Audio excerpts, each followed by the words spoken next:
Assalamualaikum warahmatullahi wabarakatuh. Perkenalkan, kami dari kelompok Nobles yang meranggotakan saya sendiri, Muhammad Hafiz Auliansyah dengan NIM 2115 11047. Saya jadi Muhammad Al-Fatih dengan NIM 2115 11041. Saya Nasrullah Fajar Muharam dengan NIM 2115111050. Di sini kami akan mempresentasikan hasil modifikasi kami terhadap paper yang kami rujuk, yaitu yang berjudul Tedigan Text Guided Diverse Face Image Generation and Manipulation. Selanjutnya, untuk introduction akan dijelaskan oleh teman saya. Oke, baik. Di sini pertama metode yang kami gunakan adalah Tedigan. Tedigan atau Text Guided Diverse Face Image Generation and Manipulation merupakan metode yang mampu menghasilkan manipulasi gambar berdasarkan teks dan gambar tertentu. Kemudian untuk modifikasi, kami menggunakan framework yaitu Streamlit, di mana Streamlit adalah sebuah framework open source berbasiskan untuk memudahkan dalam membuat antarmuka.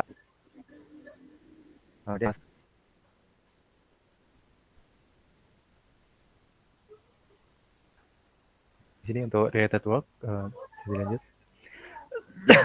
Nah, di sini untuk fitur pertama ada text to image generation. Secara umum terdapat dua kategori, yaitu pengadilan kita dari satu generator dan yang berfokus pada multi-stage casing. Kemudian untuk selanjutnya ada text guided image manipulation. Untuk fitur ini hampir sama dengan text to image generation, hanya saja hasil gambar memiliki perubahan pada beberapa bagian saja. Selanjutnya bisa dilanjut saya. Baik, selanjutnya untuk Tedigan Framework. Jadi di Tedigan Framework ini terdapat beberapa proses di dalamnya. Boleh lanjut? Nah, proses yang pertama itu ada Stylegun Inversion Module, di mana proses ini tuh bertujuan untuk melatih program yang dapat memetakan gambar wajah nyata ke ruang laten dari model yang sudah terlatih. Nah, kenapa digunakan model yang sudah terlatih? Karena dengan menggunakan model yang sudah terlatih ini akan menghasilkan input yang lebih baik dibandingkan dengan melakukan pelatihan data dari awal. Karena dalam modul inversi Tedigan ini, ketika melatih data dari awal, akan diperlukan dataset yang memiliki hubungan antara gambar dan juga teksnya. Jadi itu akan menimbulkan beberapa masalah dan juga akan menjadi lama gitu untuk menghasilkan gambarnya.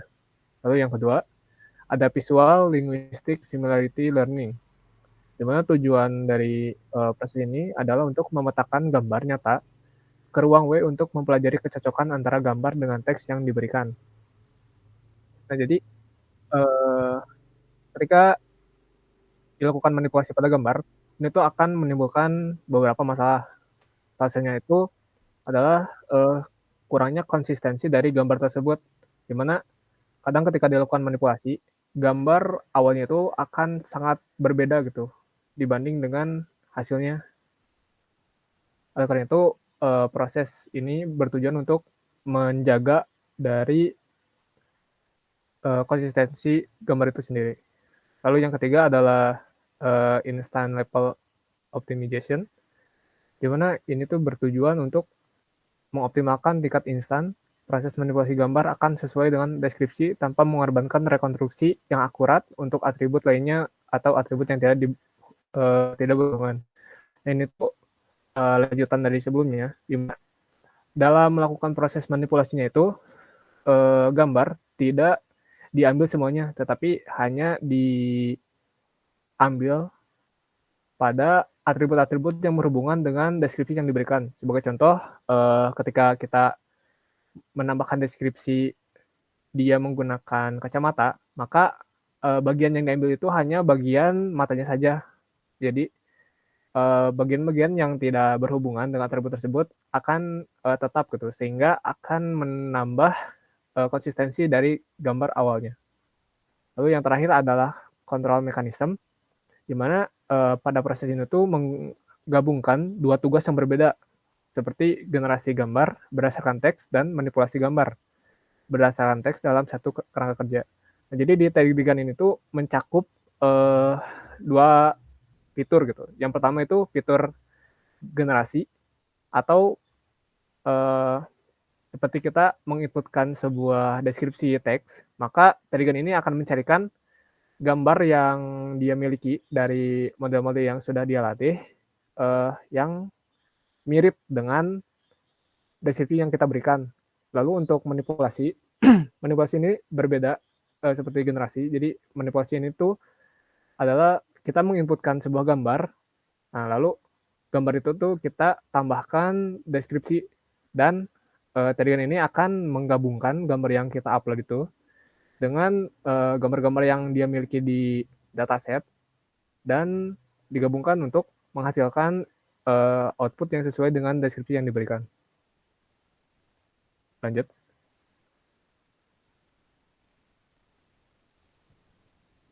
Baik, selanjutnya untuk eksperimen akan dijelaskan oleh saya sendiri.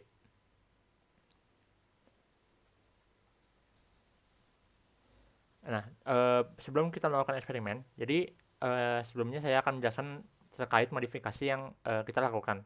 Modifikasi yang kita lakukan terhadap paper yang kita rujuk adalah menambahkan user interface menggunakan library Streamlit seperti yang tadi sudah dijelaskan.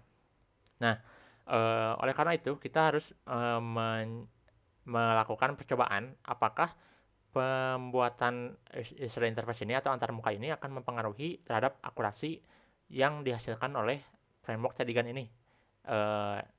Dan hasilnya itu akan dibandingkan dengan hasil gambar yang dihasilkan sebelum dibuat antarmuka. Jadi sebelumnya kita mengumpulkan 3 foto yang perlu dipakai dalam percobaan ini, yang memiliki kriteria yaitu foto close up muka dan realistis gitu, bukan benar-benar orang dan bukan animasi atau kartun. Nah, di sini ada 3 foto yang kita gunakan. Yang pertama ada perempuan Asia, kemudian laki-laki berkulit hitam dan laki-laki berkulit putih. Ketiga gambar ini akan digunakan pada tahap percobaan untuk manipulasi gambar. Oke.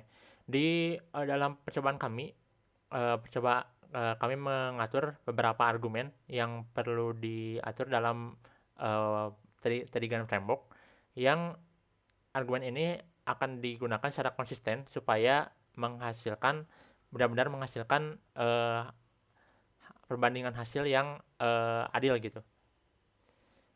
Jadi di sini ada pertama nama modelnya yaitu Stelganif FFHQ 256, banyaknya iterasinya 200, running rate-nya 0,01, clip loss rate-nya 2, perceptual loss rate-nya 0,0005, reconstruction loss rate-nya 1, encoding loss rate-nya 2, sama number result-nya ini 5.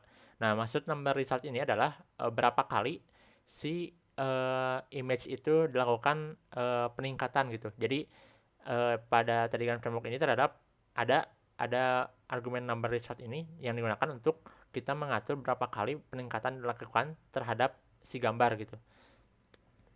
Nah, dalam percobaan kami hanya menampilkan hasil pertama dan hasil peningkatan terakhir, yaitu peningkatan kelima.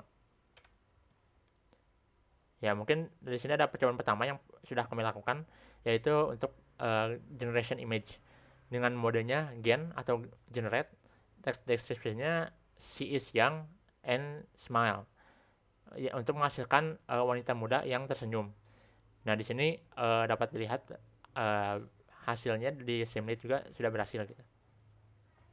Nah, untuk percobaan kedua, manipulation image, di sini kita menggunakan modenya man. atau manipulation, dan text description-nya she atau he is old. Jadi untuk mengubah gambar yang tadi kita sudah kumpulkan menjadi lebih tua gitu orangnya. Oke, mungkin selanjutnya akan kami praktekkan. Jadi pertama-tama kami melakukan forking dari repository GitHub yang asalnya paper. Nah, kemudian hasil fork ini akan dibuat di repository baru. Nah, ini repositorinya. Nah, jadi repository yang kami gunakan ini digunakan untuk melakukan push untuk view Streamlit-nya gitu. Karena tidak mungkin menggunakan repository yang awalnya untuk menambahkan Streamlit-nya. Nah, selanjutnya kami menggunakan Streamlit ini pada Google Colab yang telah kami buat. Untuk dokumentasinya sendiri sudah ada di repository-nya, documentation.md. Nah, di sini sudah ada langkah-langkahnya untuk melakukan running di Google Colab-nya dan beserta linknya sendiri, link Google Colab-nya. Nah, kenapa kami memilih menggunakan Google Colab daripada lokal gitu? Karena sudah kami coba secara lokal, tapi kurang mencukupi untuk spesifikasi GPU-nya. Untuk program ini dieksekusi pada GPU 43 RAM, 43 memori GPU itu kurang cukup.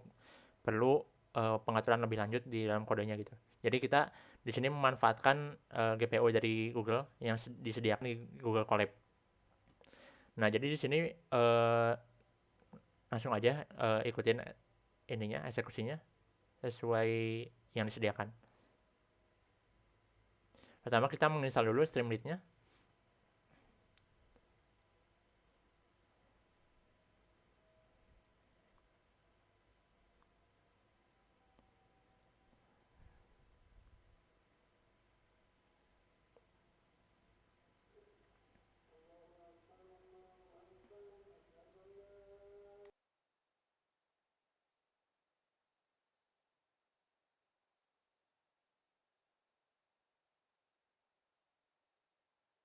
Sudah terinstall, kita melakukan import terhadap Streamlit dan EA Finance-nya.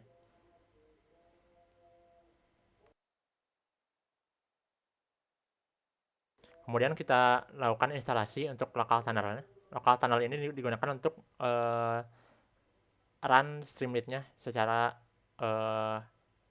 lokal gitu, menggunakan local tunnel. Jadi kita dapat mengakses Streamlit menggunakan IP yang diakses melalui local tunnel-nya gitu. Nah, selanjutnya di sini kita melakukan cloning terhadap repository yang telah kita buat. Repository yang ini, bukan repository yang asalnya. Nah, kemudian setelah melakukan cloning, kita download modelnya. Jadi pre-train model yang sudah disediakan oleh pembuat sebelumnya, kita download ke folder repository yang sudah di-download.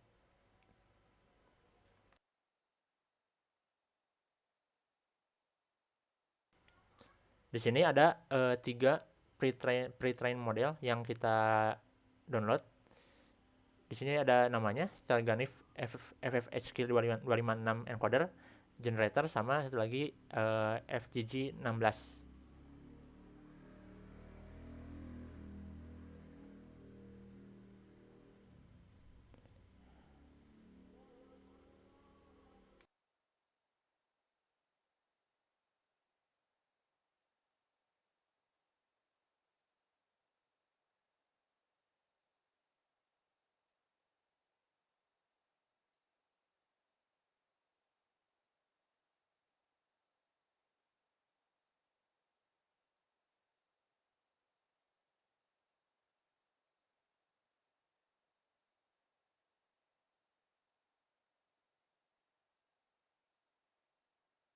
Oke, di sini sudah terinstall dan sudah terdownload juga pre-train modelnya.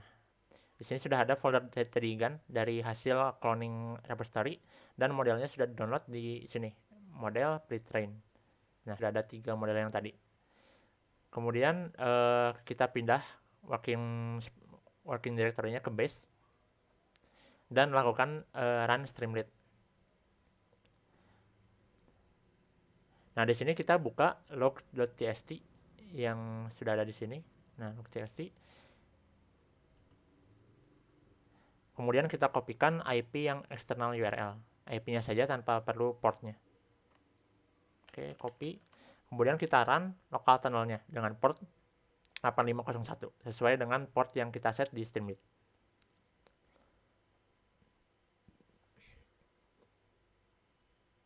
Oke, nah di sini sudah ada muncul URL-nya. Kita buka.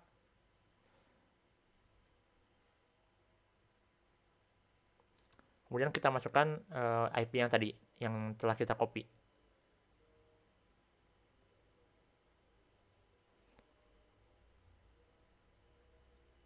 Nah, Streamlit-nya sudah terbuka. Di sini ada profil untuk kelompoknya, kelompok kita sendiri. Kemudian ada di sini ada tab text guided editing untuk menggunakan framework Tedigan. Nah, di sini mungkin kita coba dulu untuk mode generation-nya. Mungkin kita coba sesuai yang tadi, she is young and smile, untuk mengenerate gambar yang perempuan muda yang tersenyum. Untuk parameternya kita biarkan saja sesuai dengan pengaturan argumen yang tadi dilakukan pada sebelum eksperimen. Oke. Kita generate.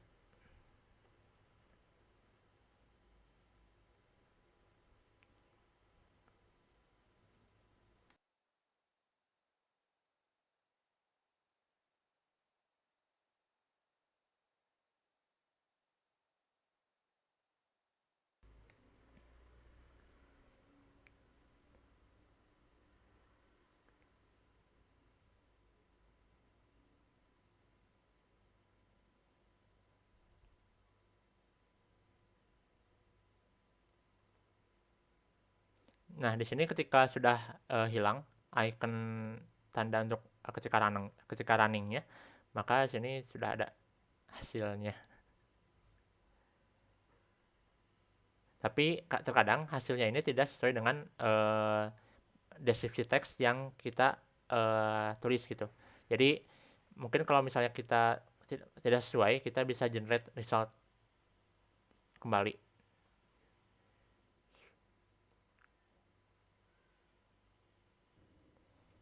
Nah, di sini sudah ada hasil generate yang kedua.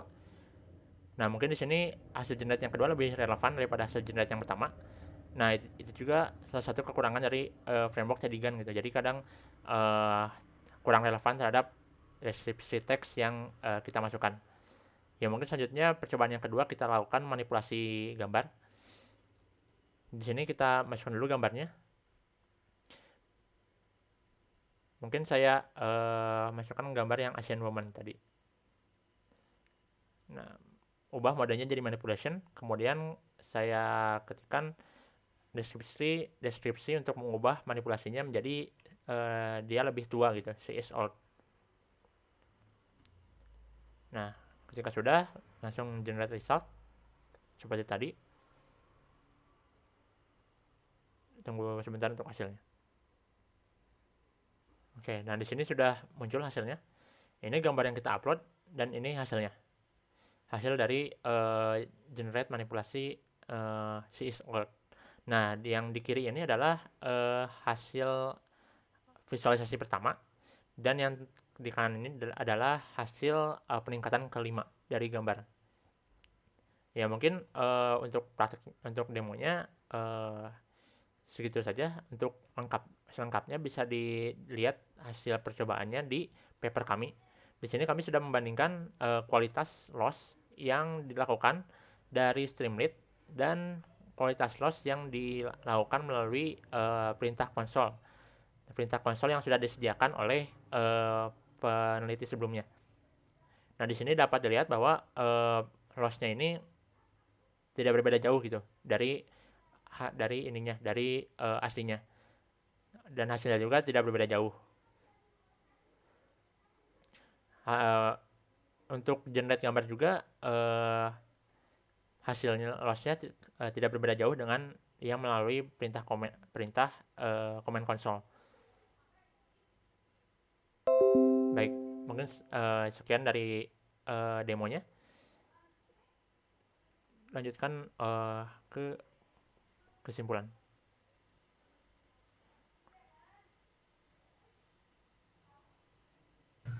Baik, jadi untuk kesimpulan dari percobaan yang telah kami lakukan,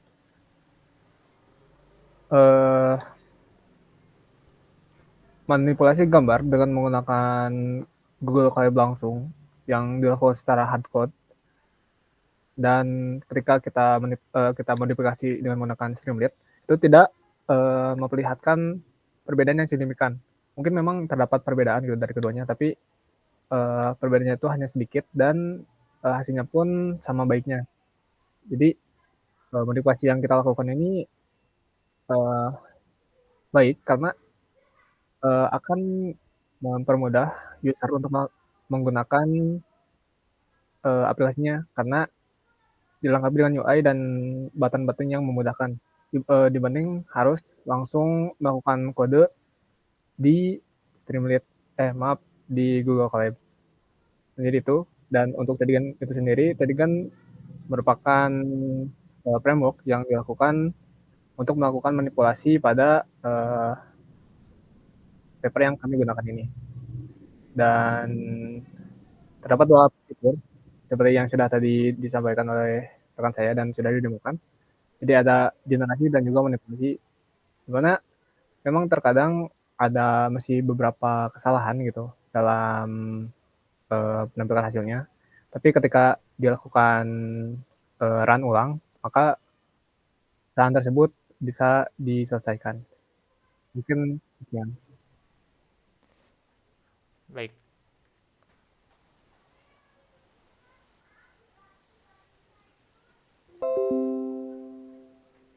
Mungkin sekian presentasi dari hasil modifikasi paper yang kami lakukan. Mohon maaf apabila ada kesalahan. Wassalamualaikum warahmatullahi wabarakatuh.